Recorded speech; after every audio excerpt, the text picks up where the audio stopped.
Hi guys, কি খবৰ আপোনালোকৰ? মই আশা কৰিছোঁ আপোনালোক সকলোৰে ভালে আৰু মোৰো বৰ্তমান ভাল। আজি মই সন্ধিয়াই ব্লগটো আৰম্ভ কৰি দিছোঁ। আসসালামু আলাইকুম, হাই হেল্ল' নমস্কাৰ। মোৰ পুনৰ এটি নতুন ভিডিঅ'লৈ আপোনালোক সকলোকে স্বাগতম জনাইছোঁ। এইফালে এয়া সন্ধিয়াতে আজি বাপেক পুতেক দুইটা শুই দিলে।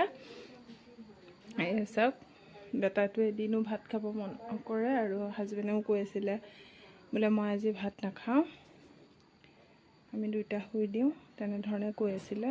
আৰু মই কিনো বনালোঁ বলকচোন তেতিয়াহ'লে চাব।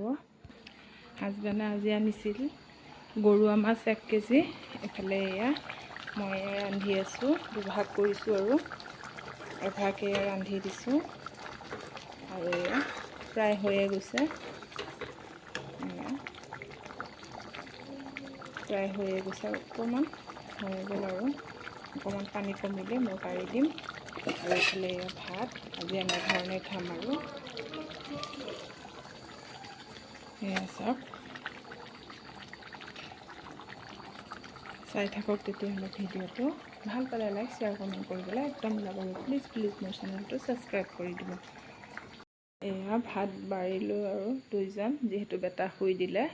আপোনালোকে চাই থাকক। এইফালে এয়া মাছ, তাৰপিছতে এইফালে এয়া হাজবেণ্ডৰ,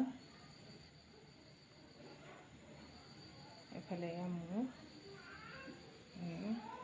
এতিয়া মাতোংগৈ, মাতি আনো ভাত খাবলৈ।